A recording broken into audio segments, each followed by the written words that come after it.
I felt groggy. Whatever Hartman had bumped in me was making me numb. I felt like this was happening to someone else. Someone I was watching on television. I couldn't think. Couldn't focus.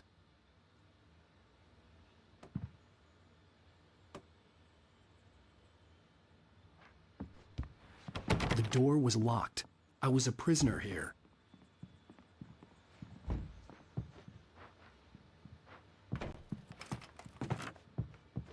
Good evening, Alan. Are we feeling better now? Feeling calm? Yeah. I see you brought your pet gorilla with you. So sure, I'm calm. I get the message. Loud and clear. Quite right. That's the spirit. You're being very brave, Alan. I understand you're confused. I would be more concerned if you weren't suspicious of me. I don't blame you for it. Big of you. Now, why don't you come with me? We'll reacquaint you with my clinic and go over everything you might have forgotten. Little walk and some fresh air? Yes, it will do you good.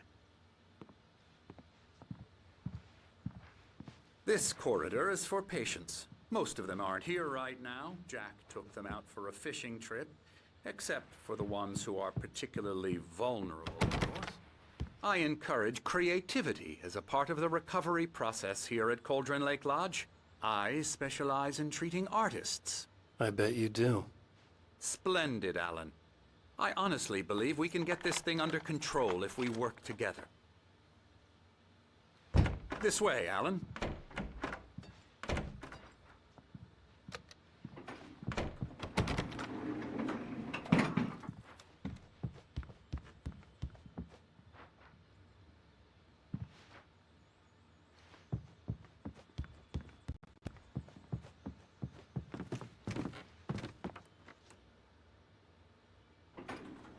Now, Alan, from past experience with you, I know I need to get right into the heart of the matter as quickly as I can after an episode. So I'm just going to say this. Alice is dead. No. You're in a very vulnerable state until you understand and accept this. Alice drowned, and you couldn't face that. You're suffering from hallucinations, paranoid delusions, unusual thinking, an obsession about light and darkness, a feeling that everything revolves around you, your thoughts and dreams. Your mind has constructed an elaborate fantasy scenario in which your writings are affecting reality. She has been kidnapped and supernatural forces of darkness are trying to stop you. We go this way, Alan. I wasn't ready for another shot, so I went along with it. He had to be lying. But under the influence of the drug he had given me, I had to fight not to believe his words. It's all in your head. You've been making it up. Apart from the tragic accident with your wife, no one has been killed. Your delusions are just a manifestation of your subconscious mind trying to protect you from the too painful truth. Unless we fight the fantasy, it will return. I know the instinct is to resist me, but think about it.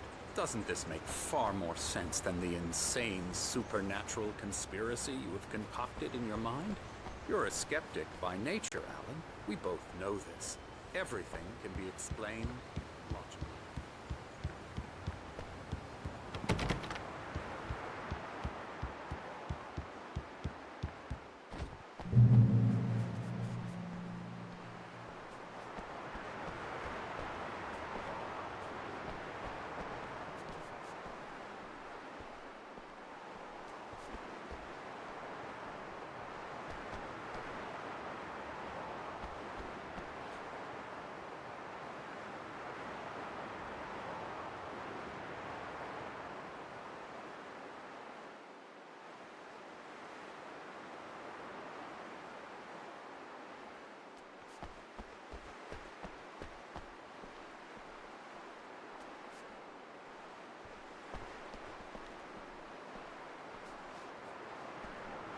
I never get tired of this view. Very inspiring, isn't it? Cauldron Lake spread below us. I could see Mirror Peak on the other side of the lake. I thought I could make out the spot where Diver's Isle had been when I arrived with Alice. Now there was nothing but waves. It seems there's a storm coming. Funny, I don't recall there being a mention of that in the weather forecast. Well, no matter. This way. Follow me. Alan, what I'm telling you is good news. Right now, we're in control. Every time you have a relapse, it gets more and more difficult to resurface from the dark depths of your imagination. Not surprising, considering your profession. Imagination is what you work with. After all your nightmares, this should come as an immense relief to you. If it doesn't, why is that? Because I'm lying? Or because you don't want to admit that you're not well? It's very natural for you to think of me as your enemy. It's part of the illness. I let him talk. Hartman obviously loved his own voice. His words echoed madly inside my head. I dug my nails into the palms of my hands to stay focused. You need to work with me. Once you accept that, we can begin the journey towards your recovery.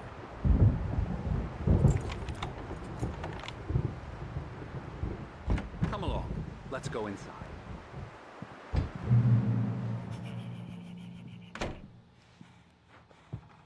Here's the entrance to the office wing. That's for staff only.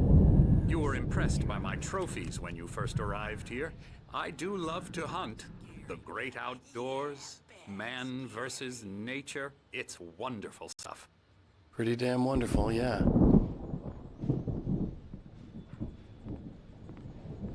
Scary, scary, scary.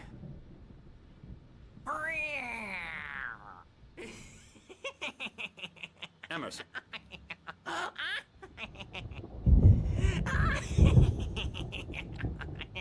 I'm a real bad dream, mister. You should be afraid of me. Don't want to run into me in the night, that's for sure. Please, Emerson. Mr. Wake is confused enough as it is. Yeah, you'd like me to go away so you won't be scared. But you can't just decide what kind of dream you have or when you have it. Emerson. Okay. Sorry. Ew. That's Emerson. We're actually making some progress with him, I'm happy to say. He works on Elbow video strike. games. Ooh, yeah. It's trash, of course, but it does I'll get involve him some to the head. small creative effort, which makes him receptive to my therapeutic methods. No kidding.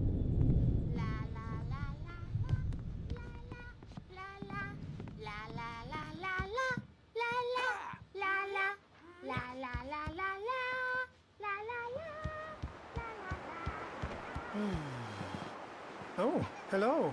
I've painted you. Okay. I was just struck by inspiration a couple of days ago. Dr. Hartman wanted me to paint landscapes, and that's what I was doing. But now I've been doing these things, a lot of them. The images just keep coming. Dr. Hartman likes them. He has them in his office. Yeah? He's very proud of me. He says I'm getting much better. I think I'm getting... Well, I guess I'd better start wrapping this up. The storm is almost here. Look at that. I'd hate to be out there tonight.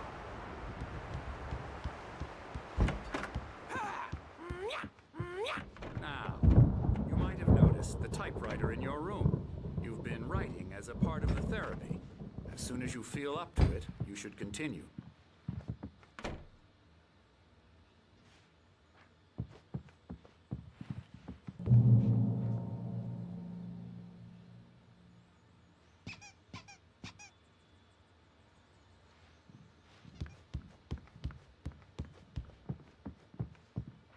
My rheumatism is killing me. There's a storm coming. Oh, what a storm. I hope it wipes this place off the face of the earth. And these two are the Anderson brothers, Odin and Thor. They had a, how should I put this? A heavy metal band in the 70s and 80s called Old Gods of Asgard. They even adopted new first names to complete the image of Viking gods. After the band broke up, they lived on a farm nearby. They are, well, in advanced stages of dementia. They're well cared for, TLC and all that. There's nothing more that can be done. I'm afraid that the rock and roll lifestyle has left its mark. No, that won't do. I'm so sorry to cut this short for now, Alan. The power has been acting up. I'd better go check on it. We'll continue this soon. Meanwhile, when you feel up to it, return to your room and try to write. It really is for the best. Don't you think? I'd like to bash his head in with a hammer. Oh, he'd love to fish out our secrets, but he has no clue. He's not crazy enough. Not crazy like us, Sonny. Yeah! Being crazy's a requirement, Sonny. Who else could understand the world when it's like this? It takes crazy to know crazy. That's the sanest thing I've heard in a while. Zane! You're all right, Tom. Hey, we like him, don't we, bro? He's got to go to the farm. The Anderson Farm. Valhalla! We wrote it all down, lest we'd forget. A crash course. All you need to know to get your head right. You need to find the message. Here, Sonny, here's something for you. Gave me a rash, but I kept it safe from these bastards. Zane could feel the poems, taking form, shaping things. As he experimented, he imagined he could almost feel the power surging through the keys of the typewriter. It exhilarated him. But there was fear, too. If not for his young assistant Emil, he would have given it up. But Emil convinced him otherwise. He too had a way with words.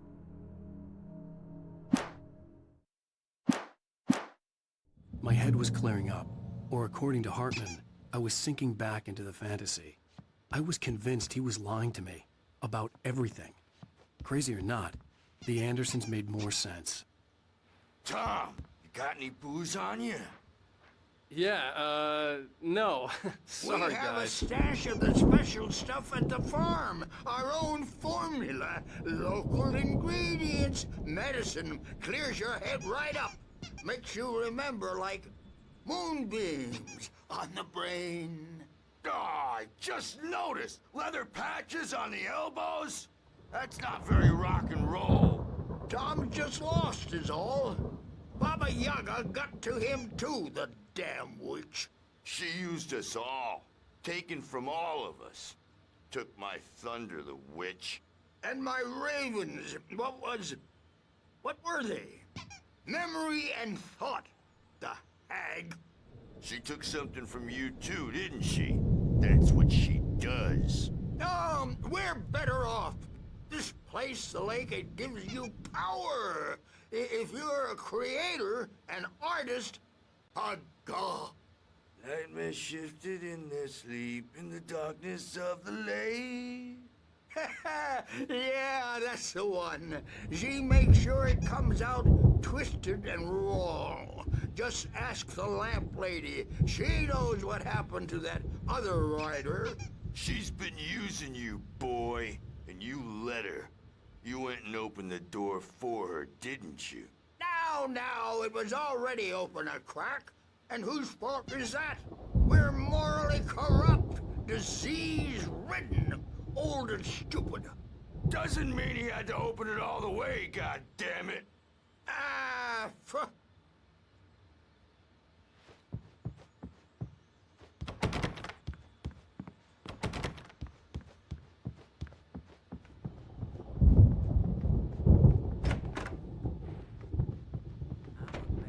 Dream, and you can't wake up. You can't hurt a nightmare because all dreams are only imagination. They're Jumpy. You know how they get. Gotcha. Doc's got me looking after Wake here, but holler if they get too rowdy. I'll do that, Birch. Hey, Wake, why don't you humor Dr. Hartman and give the writing a shot, huh? Typewriter's in your room. You can get to your room by those stairs, Wake.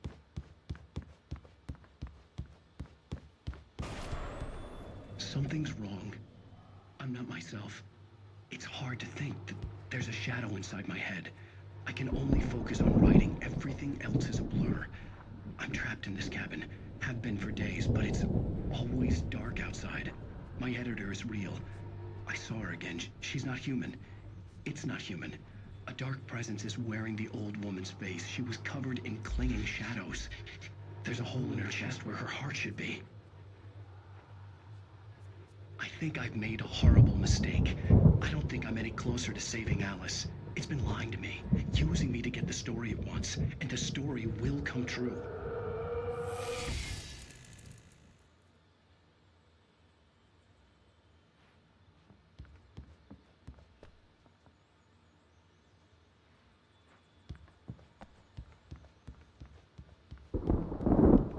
Hartman had mentioned that the power had been acting up.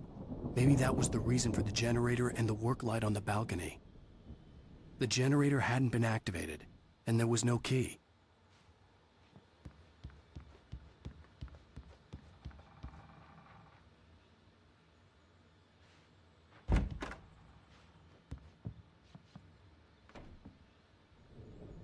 Hartman wanted me to write. I knew I couldn't, but I figured I should just play along for now. It was the only thing I could do with Nurse Birch watching me like a hawk.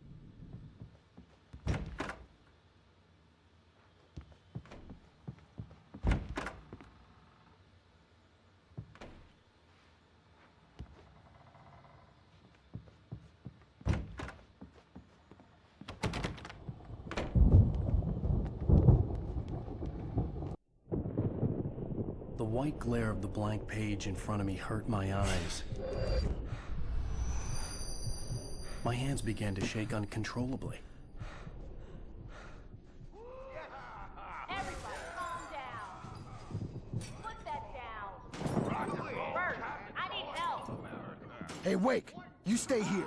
I'm gonna go see what's up. You just keep doing what you're doing. Be cool, okay?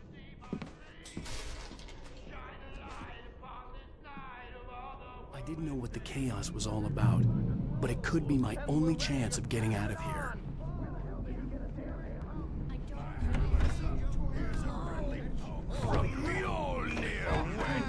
Oh, afraid of the crazy brothers, are ya? Not so weak now, are we? Well, things are unraveling fast, aren't they?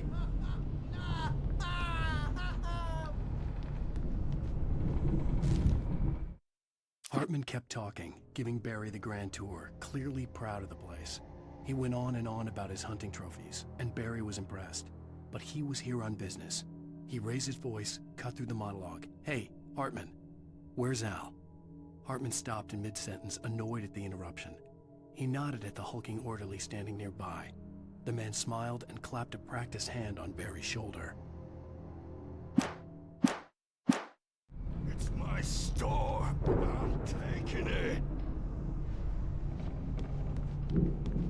We're on a comeback tour, baby!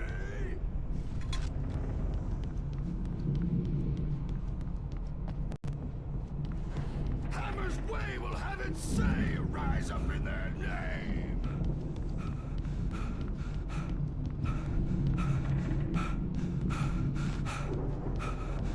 Sinclair looked bad. That wasn't a love tap. The crazy old fart hit her hard. And if she was one of Hartman's goons, she had it coming. I could get the key to the office from Sinclair. I had to get to Hartman's office. He had taken all my manuscript pages. That's where he'd been keeping them. Pay the piper!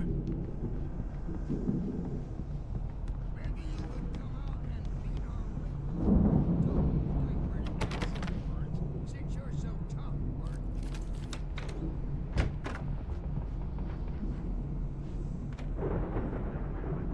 The photo on the wall caught my attention. In it, the clinic staff was standing outside the lodge. I knew the man next to Hartman. He was the kidnapper. Hartman had been playing me all along. The markings on the tape said they were recordings Hartman had made at the sessions with his patients.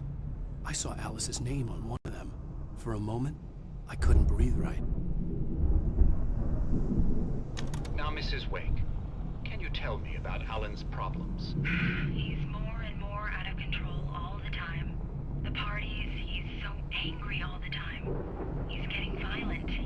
Do you mean with you? No, not with me. No, never. Sometimes I almost wish wish Alan would take a swing at me, because at least that'd lead to a conversation he couldn't just march out of. But no. Alan doesn't really sleep. And the work, well, he's not writing at all. He sits there for hours and just gets more and more frustrated. And I can't talk to him. Yes. Tell me, Mrs. Wake. What would you say to him if he'd listen? I don't know. I want to say, I look at you, and it's not you. Just some stranger who resembles you. Looking out from behind your eyes, and I don't like that guy much. And now it's all gonna go to hell. But you don't ever say this. No.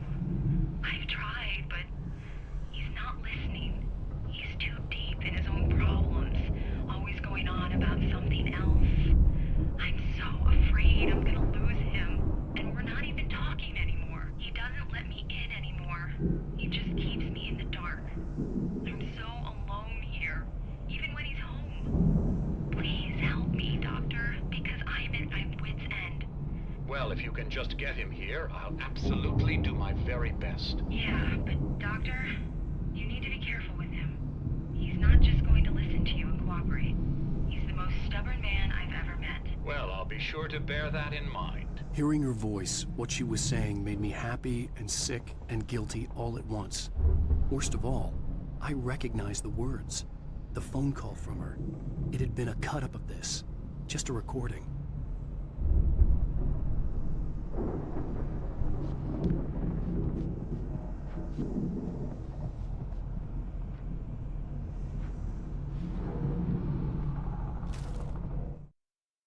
Hartman wasn't happy.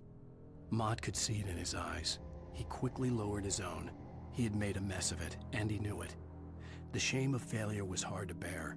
He hadn't expected Wake to say he needed more time, and he blurted out 2 days, less than Wake had asked for to show him who was in charge. But that wasn't part of Hartman's plan.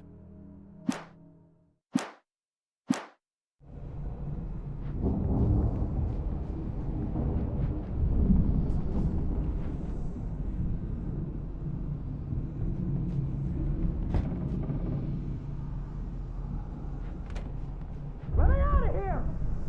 Hartman, do you hear me? I'm gonna do your crazy quack ass to shreds! Seriously, do you have any idea how much trouble you're in? Barry? Ow! About time! Barry! Man, am I glad to see you. We need to get to Hartman's office. It's right next door. You okay? Yeah. I mean, no! The cops found me at Rose's trailer, but they didn't hassle me too much. I'm obviously a victim in this, and I demanded to be treated as such. Or else I'd sue their asses.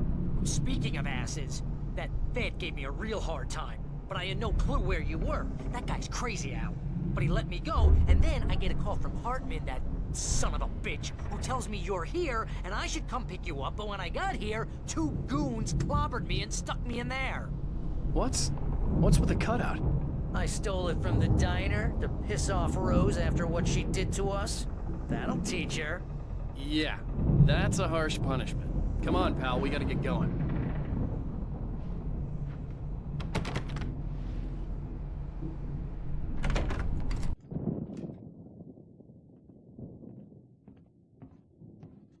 These were all the pages I had on me. And more.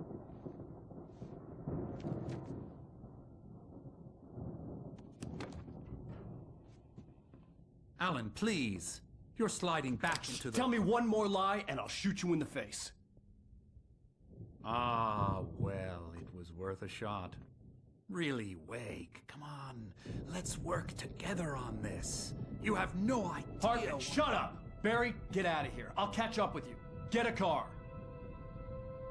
Oh, Al, let's just... Go! Wake, listen to me. This is a mistake. Don't you see? Together we can create something absolutely wonderful. With your ability and mine.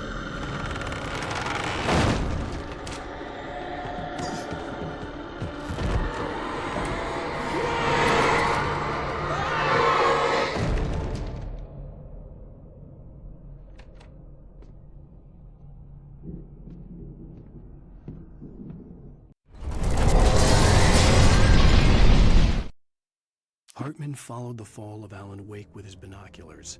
When the rider hit the water, he ordered Jack to take the boat to him. The spot was easy to see in the dark, even with all the extra lights in the boat. The flare floated and kept burning even in the water.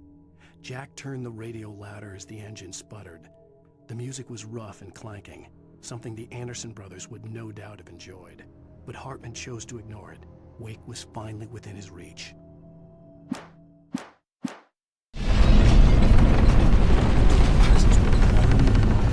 I had to find a way out.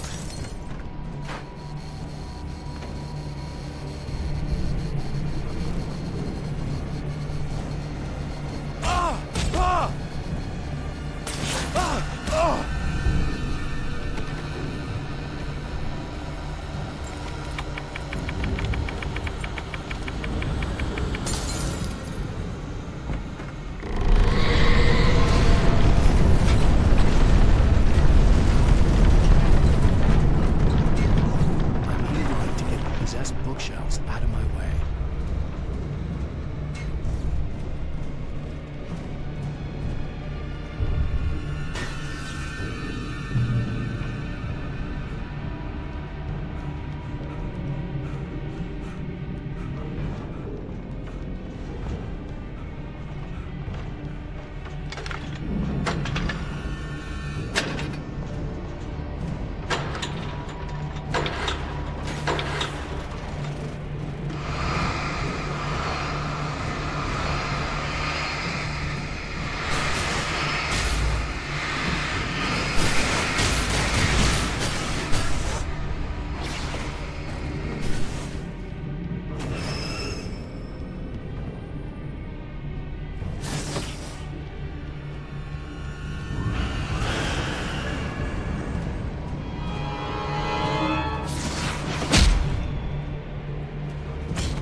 Hartman knew he was no creator.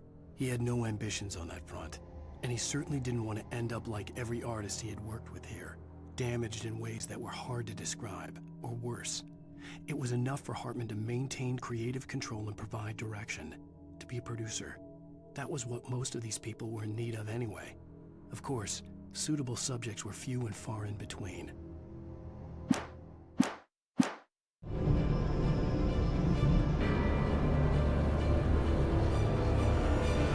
Most of us have felt its shadow on us, a shiver down your back, a glimpse from the corner of the eye. You can't find it on purpose, but take a wrong turn, board the wrong bus, wonder where you are. You find yourself in a small town, Night Springs. Tonight's episode, the Dunes Spirit. Sometimes, even the simplest things prove impossible. Consider, you get in a car and leave a life behind. Easy? Not tonight. Thanks for the ride, Mark. I'm so glad to be leaving this place. You have no idea. What, Night Springs? Come on, Linda, relax. It's not that bad. Hey, what's that up ahead? Oh, God. There's someone in the road. I think there's been an accident.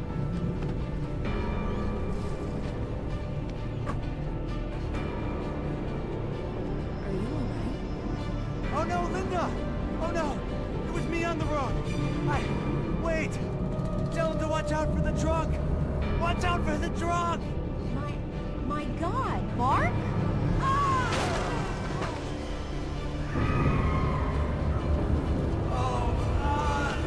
Oh, please! God, no!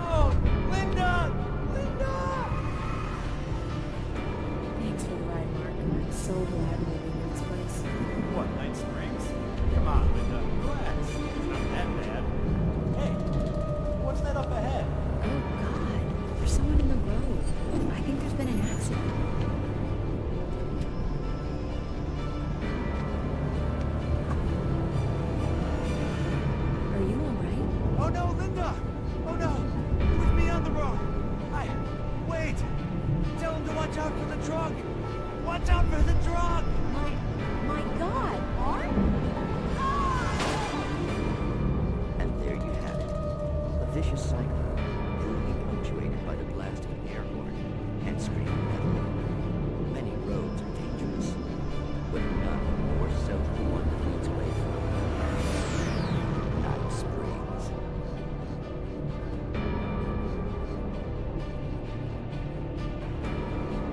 Magic, parlor tricks, smoking mirrors.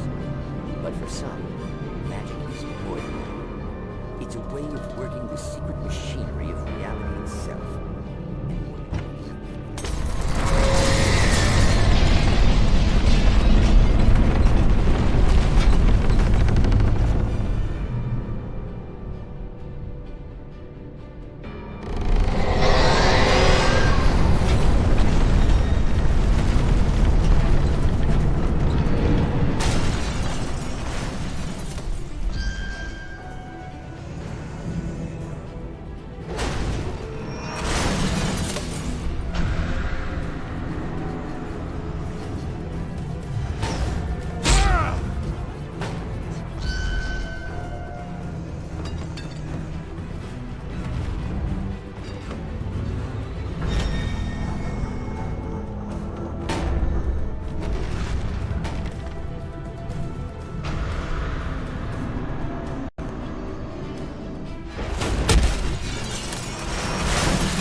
Found the car, but the gate's locked. You're gonna have to go through the hedge maze over there. Barry, I don't have a light. Take this, Al. Oh, God!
I stared at the Viking paraphernalia that littered the area, surrounding an unlikely centerpiece. A full-size stage complete with an impressive sound system with all the trimmings, including a dragon. It took a special kind of crazy to build something like this in a remote field. When the sky split open with a deafening boom and the music started blasting, it felt strangely appropriate.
Hartman hurried down the corridor. He had disliked leaving Wake when he was surely at his most susceptible to therapy. But this was not an ordinary storm. Wake had been writing, and he had woken something up in the depths of the lake. Now, it was coming for him. Hartman had naturally prepared for a situation like this. The idiot brothers would keep Wake distracted while Hartman double-checked everything, just to be sure.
Mott knew that Wake was smarter than him. Wake had more money, a beautiful wife, everything. And Hartman said Wake was important. That made him better than Mott. But Mott was calling the shots now. He'd expected Wake to whimper and grovel, but instead, he seemed willing to fight. Mott knew he'd gotten under Wake's skin. If only Mott actually had his wife. The thought made him.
For the moment, Barry was just glad he had survived the fall.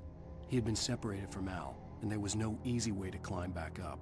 He told himself he'd be okay in the gloomy forest at night.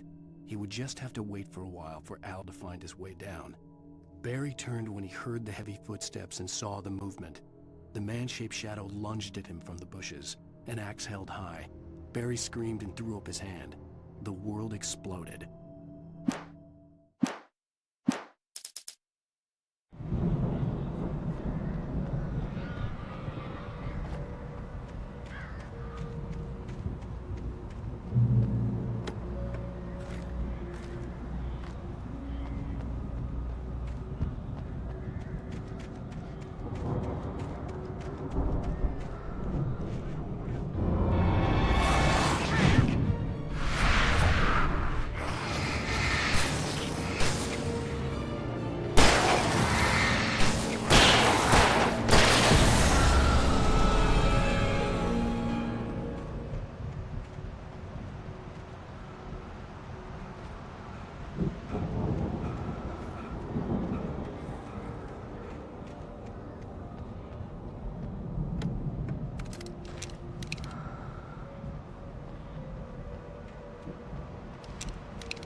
Hartman watched as Wake's features slackened.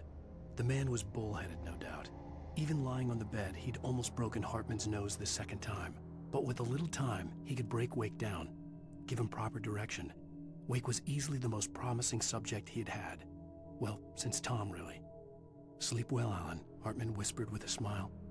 "Let me take care of you." He sniffed hard to clear his throbbing nose, swallowed blood, and barely tasted it.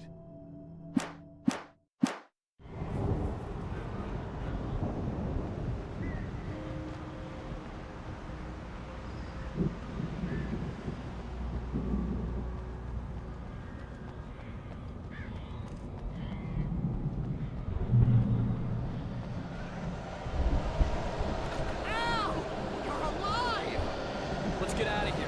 Can you open this gate? Maybe.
me we're headed for the nearest "You're now leaving Bright Falls. Come back soon" sign. We're going to the Anderson farm. I knew you were gonna say something like that. You know what? You owe me big time for this. When this is through, if we make it, I don't care what anybody says, I'm done with darkness. You're gonna buy me a tanning bed as a gift, and I'm gonna live in it.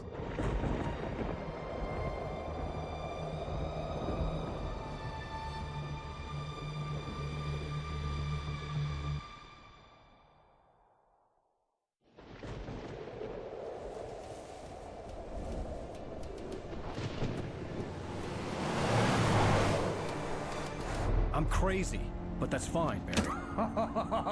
Oh, you got that right, Al. You're barking mad. You are by far the craziest... But maybe that's inevitable when you deal with crazy stuff like this. It helps. This is happening, Barry. Alice, they never had Alice. She's trapped in the darkness at the bottom of the lake, but she's not dead. Al, how can you know that? I know, Barry. I can... Al, No, listen. I can bring her back. I can find her. There's something special about this place. The lake, it does something to the works of art created here. It makes them come true.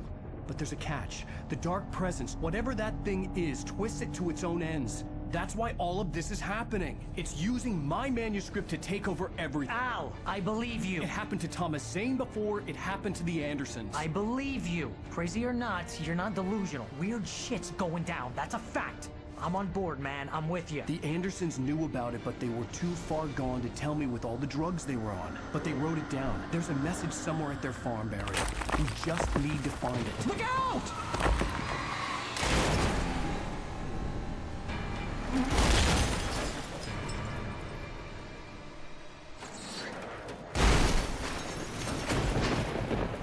Al! God damn it, Al, talk to me!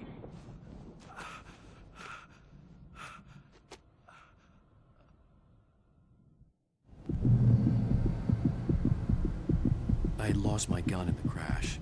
Barry was nowhere to be seen.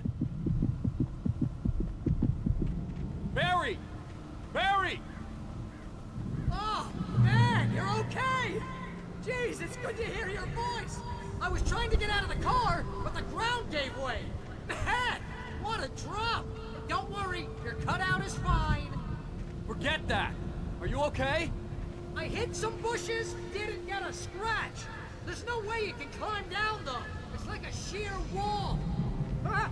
Al! There's something moving down here! Barry, it's a taken! Use a flare, Barry! Oh! Yeah! Barry, are you alright? I'm good, Al! I'm great!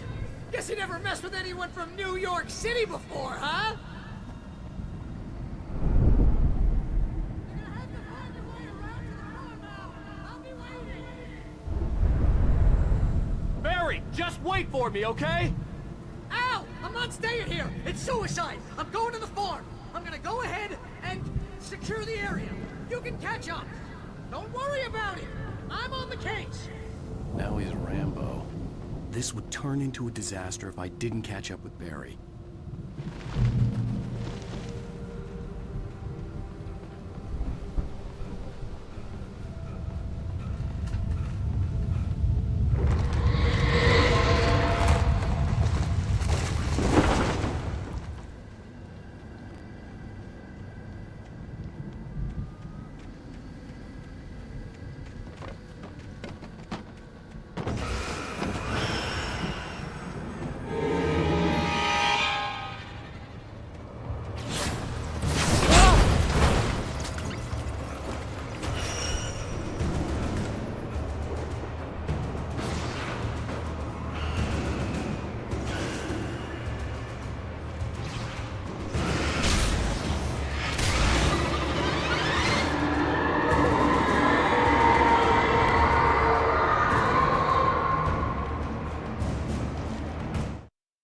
When he stopped the car at the Anderson farm, Walter felt relieved. Oblivion was close at hand. The brothers wouldn't miss a jar of moonshine or two in the booby hatch. But then he saw the man on the porch, and he knew who it was. Driving for his life and knowing it was useless, he didn't realize he was crying until he couldn't see the road for the tears.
Guns crawled over the gate. I needed a light to destroy them to get through.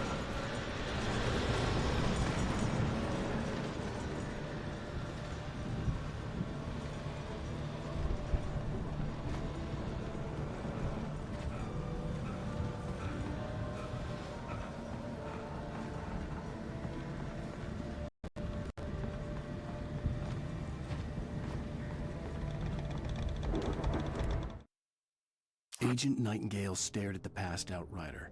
The man was sleeping off one hell of a night. Nightingale felt a stab of envy at Wake's oblivion, but he had a job to do. He put the gun to Wake's head and almost became a murderer. His hand shook and his throat felt tight and dry. Biting his teeth, he tried again to pull the trigger. He lost the nerve. Wake stirred. Nightingale would have to settle for an arrest.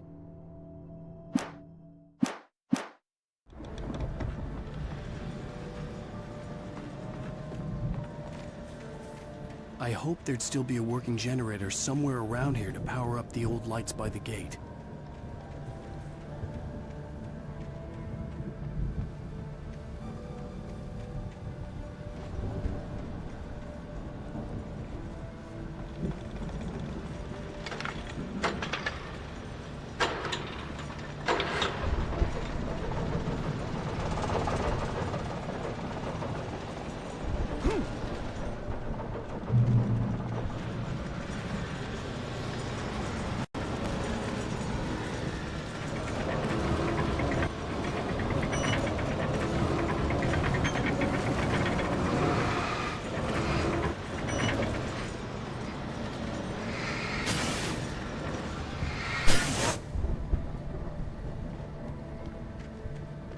I could sense the movement in the woods ahead. Facing the enemy without a weapon was dangerous, but I had no choice.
Was driving away from the farm, headed in the same general direction as I was. For all I knew, it was Barry, caught in the consequences of leaping before looking.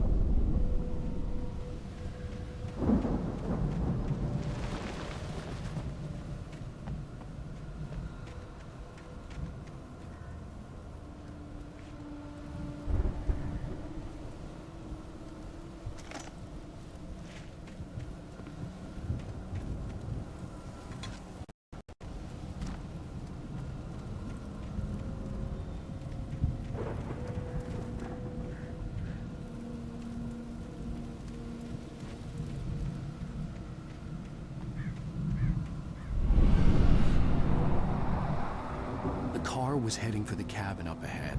It wasn't far. If it was Barry, I would see the damage soon.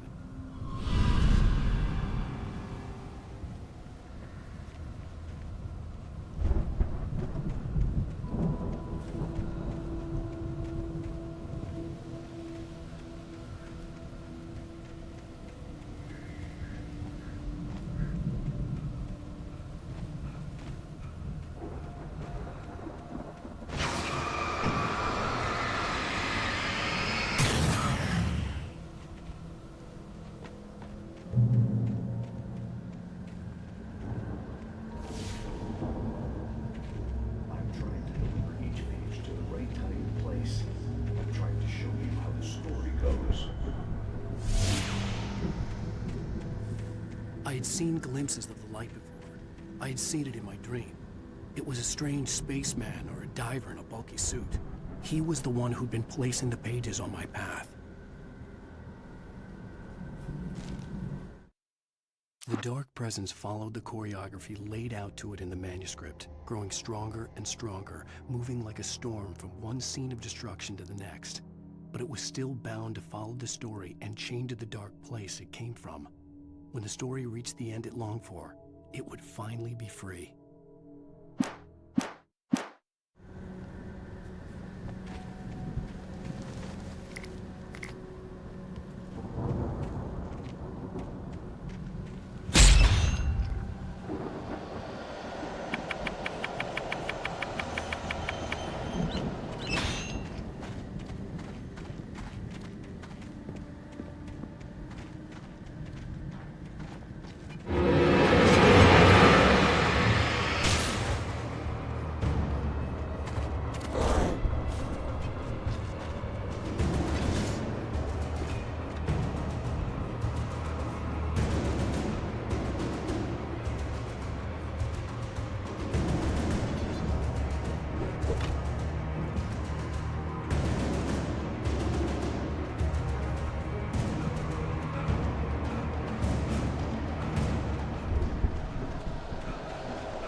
The storm raged on as the Anderson brothers walked unsteadily away from the clinic with the other patients in tow, knowing that this time they wouldn't return. The darkness around them seethed with horrors, but Tor and Odin were unafraid. Their eyes glinted with guile. They knew every secret path, and there was blood on their hands. They had fought these shades before.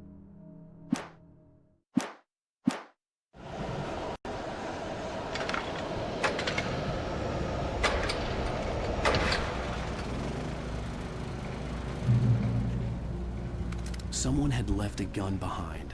Now I had a fighting chance of reaching the farm.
See the car, but there was no sight of the driver.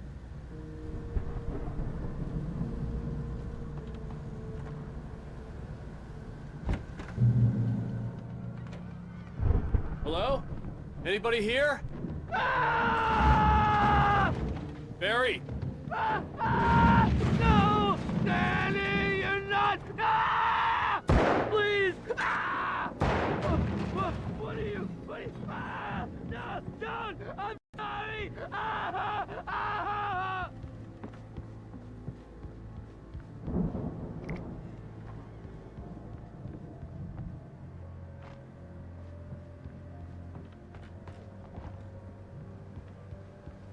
The front door was locked.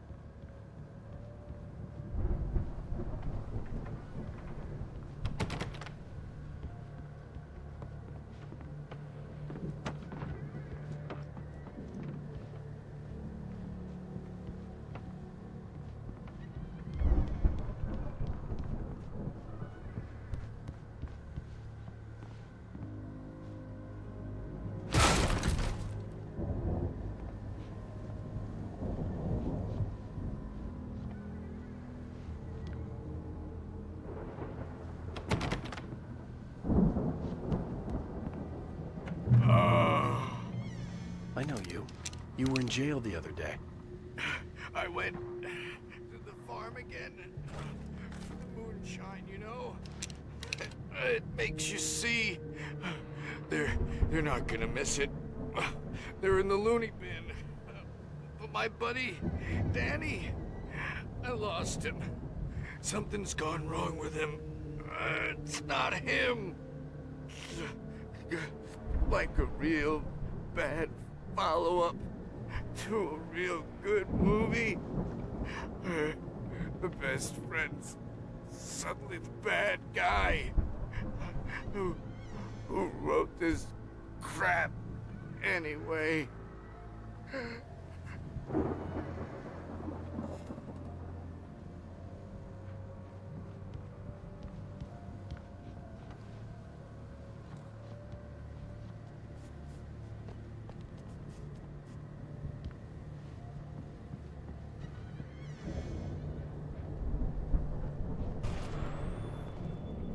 I've run through every possible course in my head. If I continue like the Dark Presence wants me to, the story I'm writing won't save Alice. It's a horror story, and it's going to kill her, and me, and everybody in this town. No one will survive. Darkness will consume everything. This is what it's wanted all along. It will be free, unstoppable. It used Alice to get to me, dangled her in front of me to keep me going. It was never going to release her. I'm going to change this. I'll escape. I've written myself into the story. I'm now the protagonist. This feels like a terrible risk, but it's the only way to save Alice. I'll be bound by the events of the story just as much as anyone else who's been woven into it. The story must stay true for this to work. There have to be victims along the way, near escapes, cliffhangers. In a horror story, it can't be certain that the hero will succeed or even survive. He almost has to die. I'll write my own escape into the story next. I need help. Zane's going to be the one who will help me. I'll make it happen.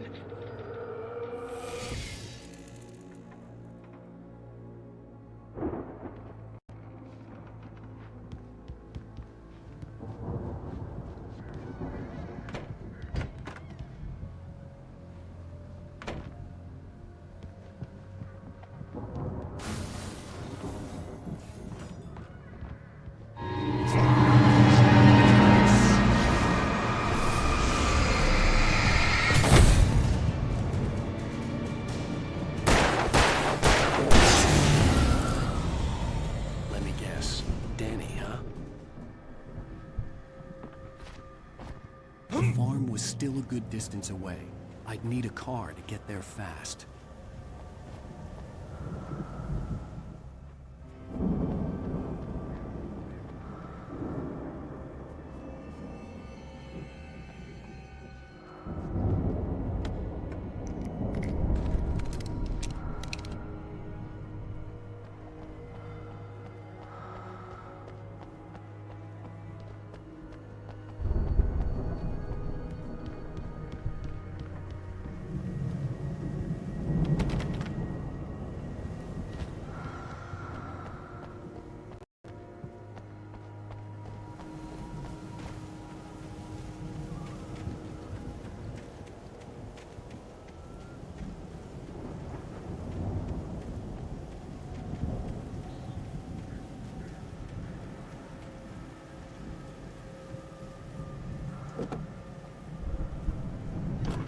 Barry wasn't up here, he was probably in trouble down at the farm.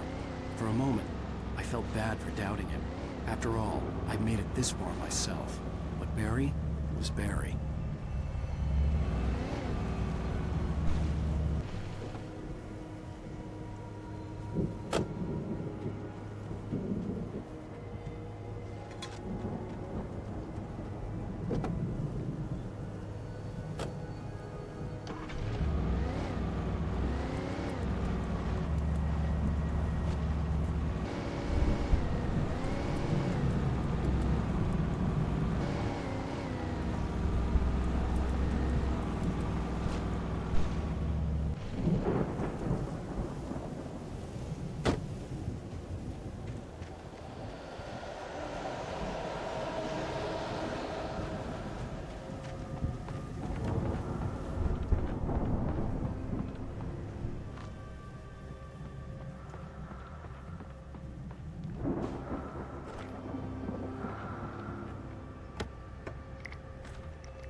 Well, as I'm sure everyone's noticed, that storm we all felt coming is finally here.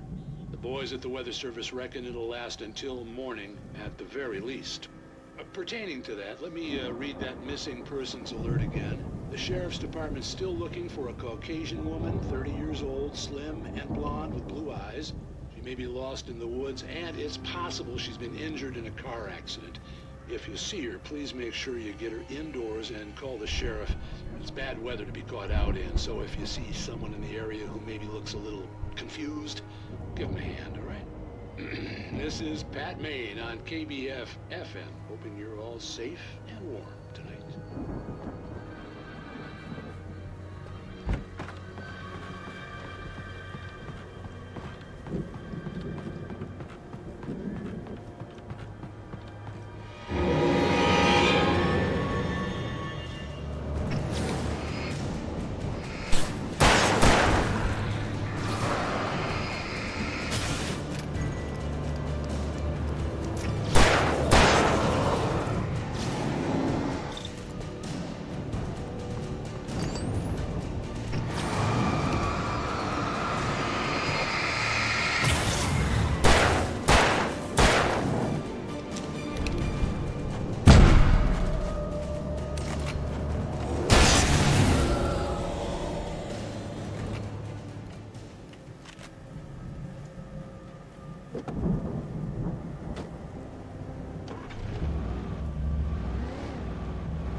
I'd known the brothers used to be some kind of rock stars, but it hadn't really sunk in until I saw the stage.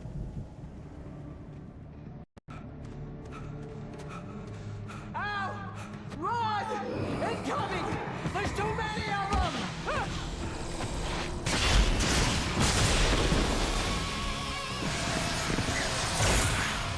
God damn!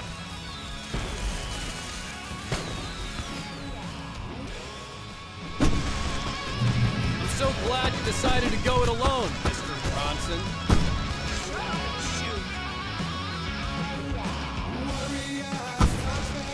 Ow! We have to fight them off! I can set off more of the fireworks from here and help you out!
BrightFalls, rock and roll capital of America.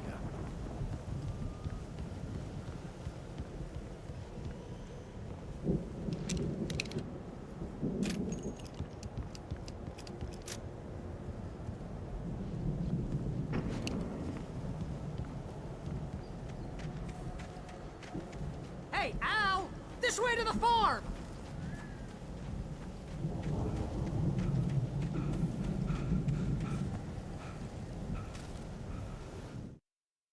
Deputy Mulligan tuned Thornton's chatter out. He didn't think riders were particularly useful people. and a huge manhunt for one struck him as idiotic. Certainly not worth the missed opportunity for coffee and pie. It wasn't even clear what the man had done, except run from them at the trailer park. Mulligan knew he wasn't alone. The sheriff's patience with the Fed was running out.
See, bestseller? No reason to worry. Your cutout's good as new, right where I left it.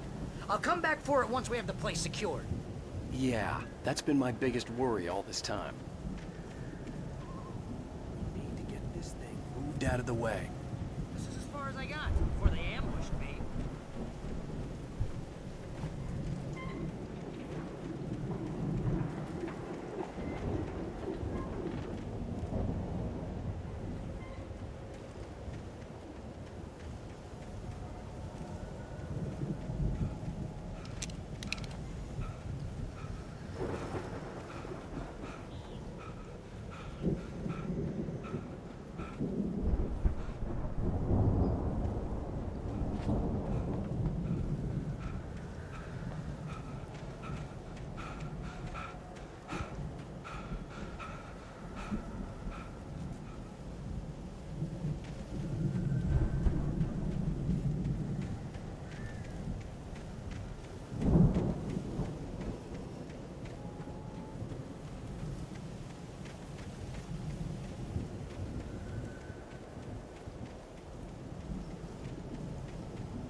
As the deputies hauled Wake and Wheeler away, Agent Nightingale eagerly examined the stack of papers Wake had been carrying.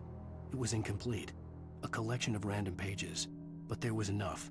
He saw his own name in there, among others. His hand shook with emotion. Finally, it was proof.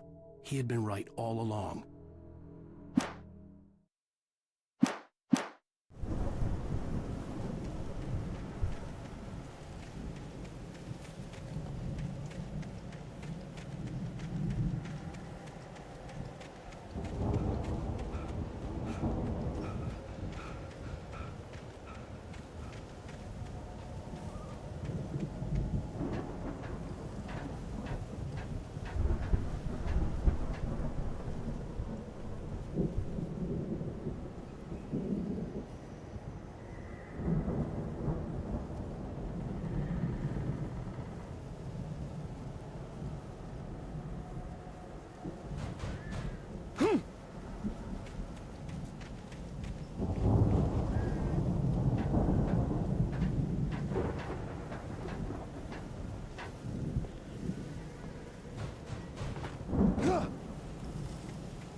What's that, Al?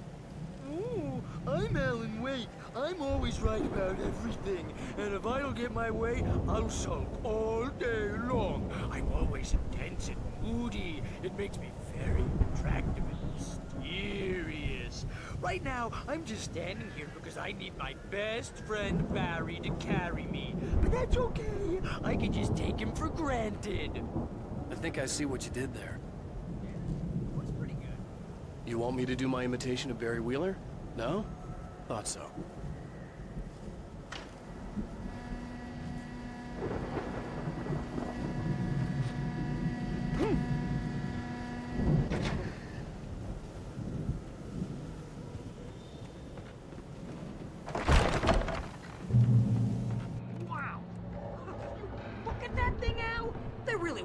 with this Viking crap, didn't they? Look at all this stuff. They must have done okay for themselves, so how come I never heard of these guys? And this from the guy who learned about Ozzy Osbourne through reality TV?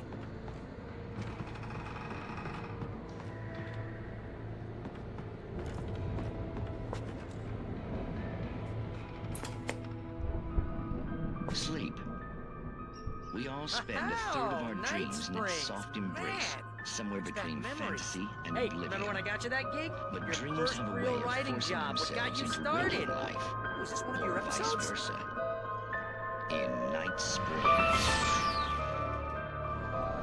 Tonight's episode, The Dream of Dreams. That's by someone else. We join Mr. Jones as he explores the endless dreamscape, only to be brought to a sudden stop by a decidedly mundane situation. A long line of people. Hey, Jones, right? Listen, we're gonna have to wait until His Highness over there is good and ready. Oh, wow. Who's that? You don't know him? What are you, new? He's the guy dreaming us. Well, not just us. He dreams everything. All of this. But wait, no. I'm the one who's dreaming. I'm asleep. Isn't this my dream? Oh, yeah. Sure. Get real, pal. You're just another dream. I'm a dream. You're a dream. The weirdo in the diving suit is a dream. And the girl made of smiles and sunshine is definitely a dream. But I'm pretty sure I'm dreaming this. Well, maybe you're a really confused dream. What am I, a shrink? All I know is I'm going with the smart guys. And they say that's the guy doing the dreaming. Right there. I don't know what that means. It means we keep him happy. No sudden falls. We make sure he has his clothes on when he goes out in public. No chases where the monster is nipping at his heels and he runs like crazy, but his legs don't seem to get him anywhere. None of that. Because if he wakes up in a cold sweat... Yeah, precisely. So we wait till he wants to move on. Keep things nice and calm. Hey, something's happening here. Yeah? What's that? What? Can't you hear that? Oh, God help us, it's an alarm clock. Oh, it's you, isn't it? Please, man, I got a wife and kids. Please don't wait.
It's 1976. Madness reigns at the Anderson farm. Contrary to all logic, the headiest ingredient of their moonshine is unfiltered water from Cauldron Lake. The Andersons feel like gods. Odin can't stop laughing. He contemplates cutting his eye out. Tor runs across the field, naked, shrieking, hammer in his hand, trying to catch lightning. Their songs have power. Something ancient is stirring in the depths, coming back.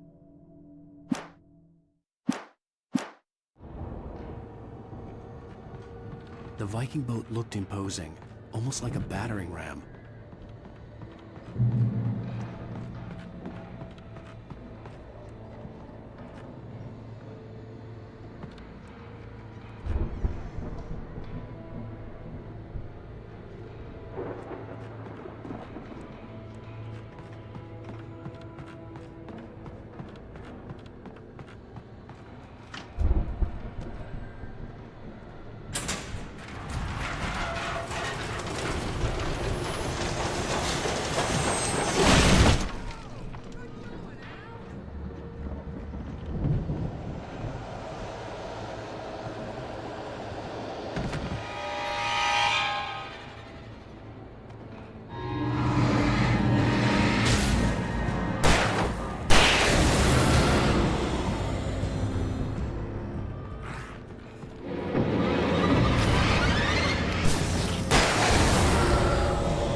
Wow! Those geezers had quite a production going on. Ooh, you know what, Al? If we make it through this alive, I'm gonna start representing them. Yep, sell this stuff online, maybe get a reality show going, release a new single. Good luck with that, pal. Hey, you find us a way out of here, okay? I'm gonna take a closer look at this stuff.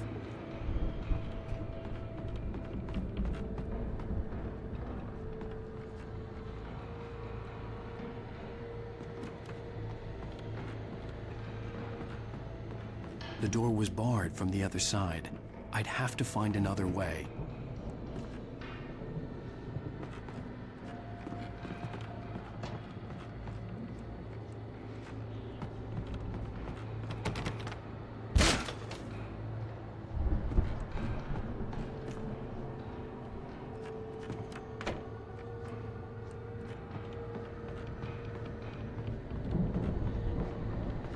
Be careful, Al!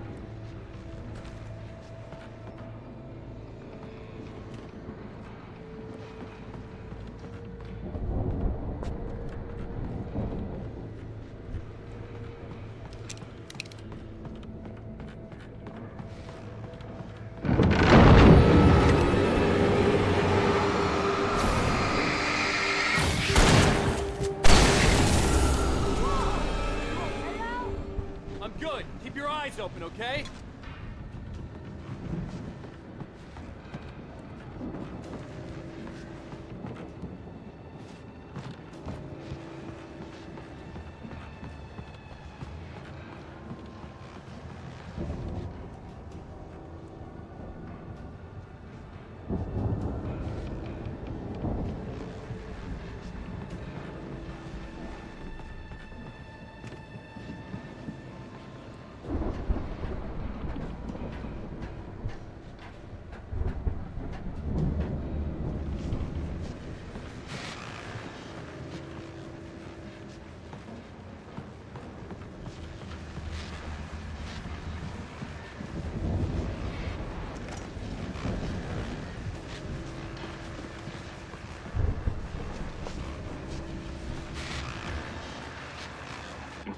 As you regular listeners know, I tend to work through the night, but I'm not the only one.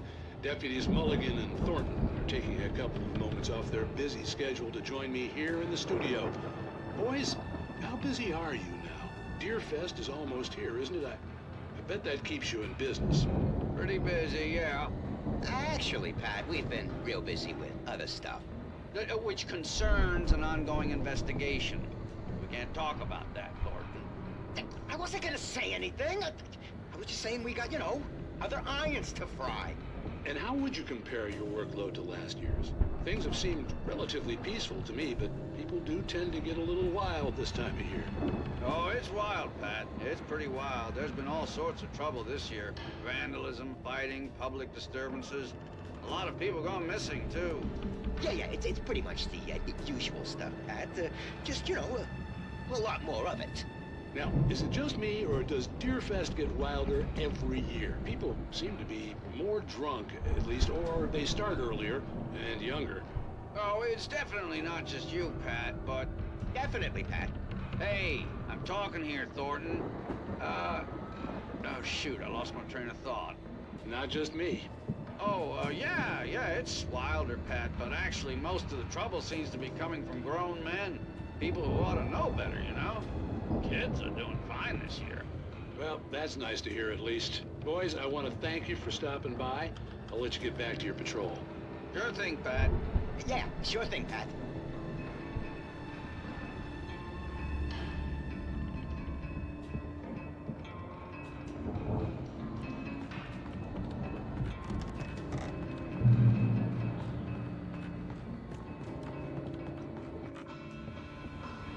The elevator was dead.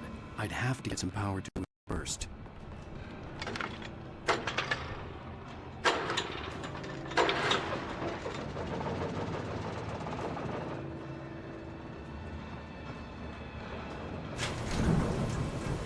I could see the building that had to be the Andersons' home on the other side of the field.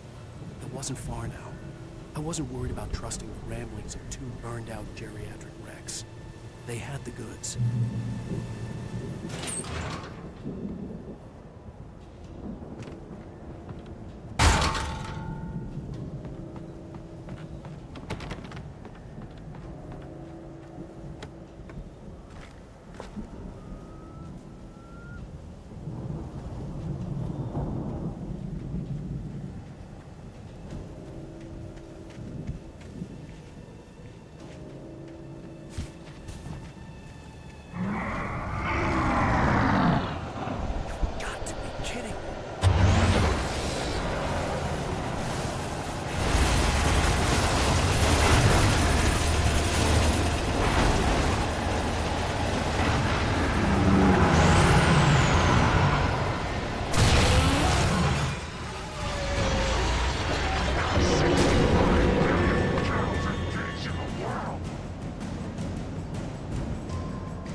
that you out there, buddy?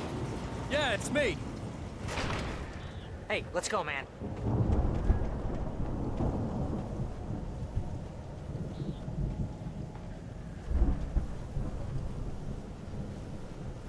I think we're gonna have to work together to open this gate, Al. Ah! Hey, I think that's the farm on the other side of the field. We're almost there. This farm is a crazy place for crazy people. We should feel right at home then.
Lights are out. Guess we better check the fuse box.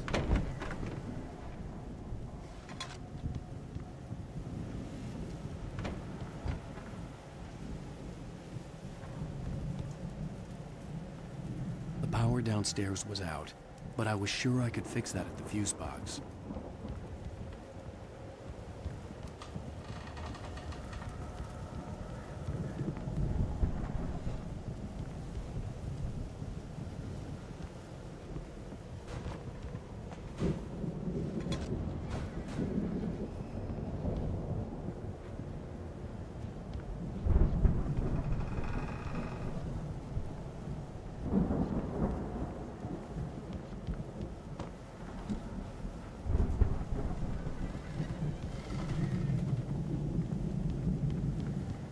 You know, this place looks kind of lived in.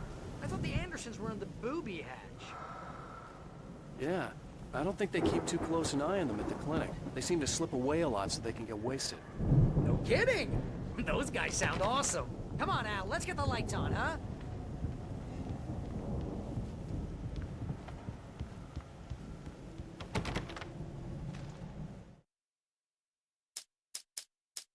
Again, Alice's screams rang in the stillness of the night. I saw myself run toward the cabin, flashlight in my hand. I followed my past self. I was an out-of-body observer, a time traveler in a crazy drunken dream. This was the beginning. The night Alice had disappeared. The mystery of what had happened during the missing week was about to reveal itself.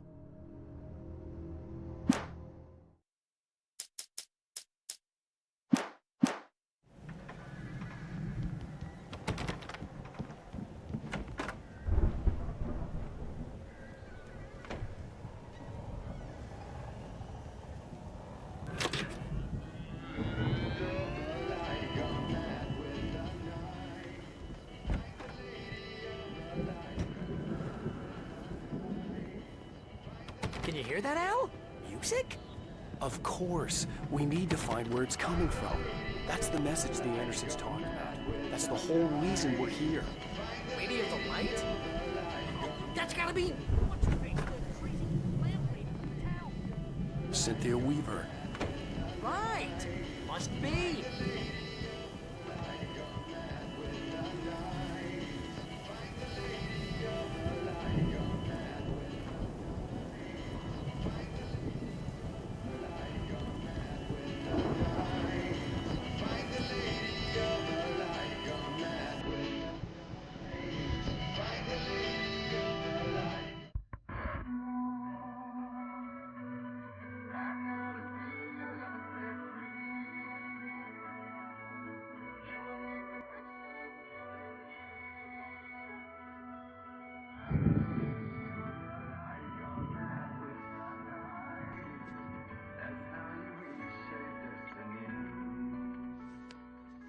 Okay. We need to find Cynthia Weaver. We'll stay here for the night and head back to town as soon as it gets light. Hey, Al. Lots of hours before dawn. Might as well get some rest. And by rest, I mean drunk. Come on, Barry, this is... Yeah, what the hell?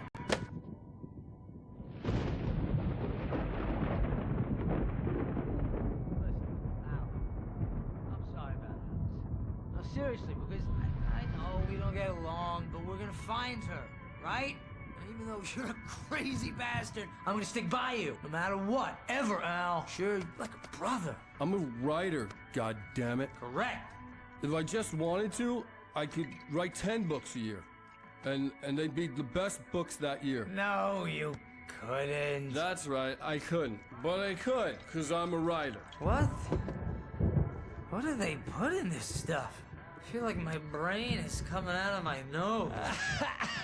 I'm gonna get the recipe off those coots and be a booze millionaire. I just miss her, Barry. I just want her here with me. I know, Al. I know. It's gonna be okay. We're gonna make it okay.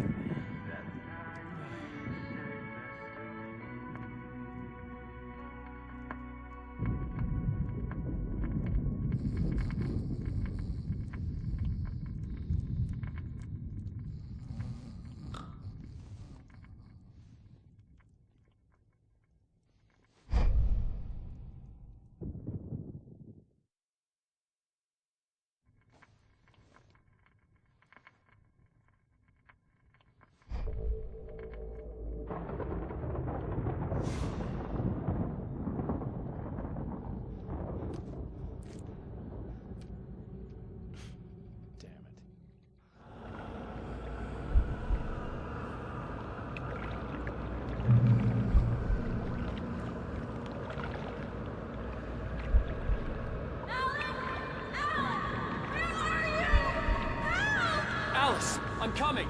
It's all right. I'm coming. It was a crazy drunken dream, and yet it was more than that. It was the truth, a suppressed memory unearthed by the Andersons' moonshine. I was there, an out-of-body observer. This was the night Alice and I had arrived at BrightFalls, the night Alice had disappeared. I had a chance to find out what had happened. I remembered being surprised to see the cabin dark. Alice would have never turned the lights off.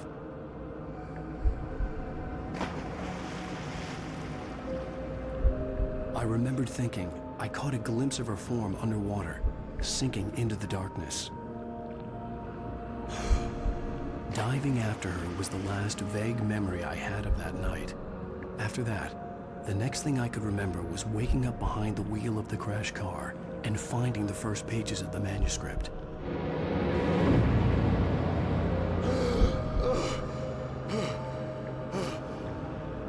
I couldn't find her in all that blackness. I must have thought she drowned.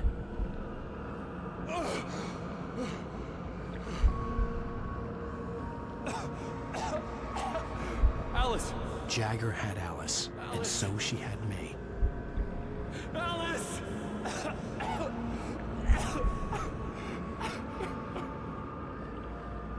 I'd been easy prey. Look at the cabin. Is there someone in the window? Alice? Maybe she didn't drown after all. Maybe she's... Alice! The dark presence had touched me. She had dug her nails into my brain and used me, made me her puppet.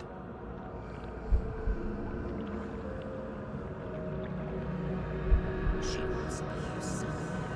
Maybe upstairs in the study. Alice! Yes, that's where she is.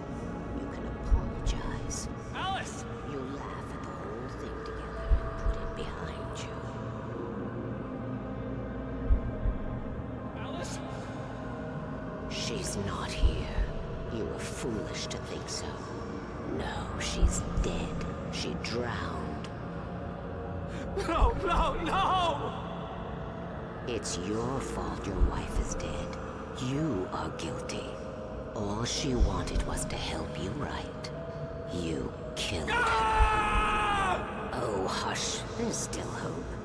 Cauldron Lake is a special place. Here, you have the power to change things. She wanted you to write. I will tell you what to do.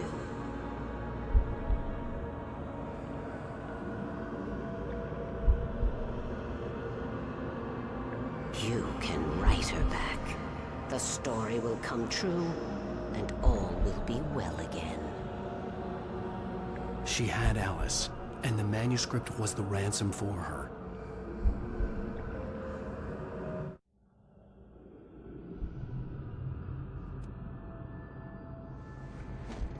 Yes. All right. I'll fix it. I'll bring her back.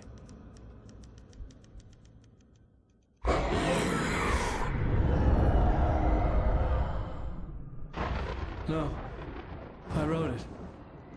I remembered it all now. In the dark, I'd written for days, a week, almost a complete manuscript of a novel entitled Departure.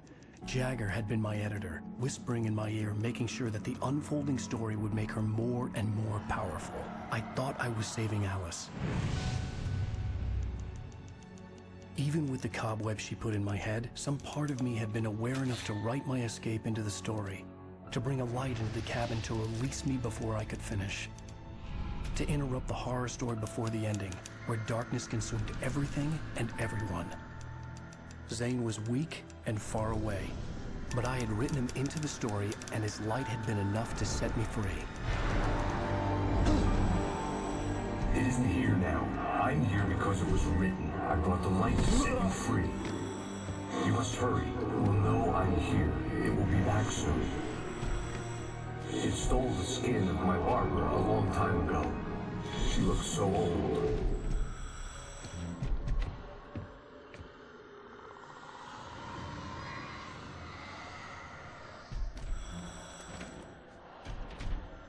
I had woken up, confused and groggy, my mind consumed by darkness and fear. All I could do was to escape.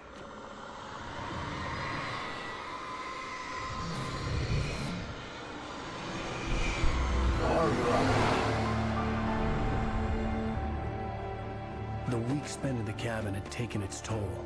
I was barely conscious, and fading fast. It had to have cost Zane terribly, thrown him even deeper into whatever dark place he now haunted. But he had managed to weaken the dark presence, kept me safe that night.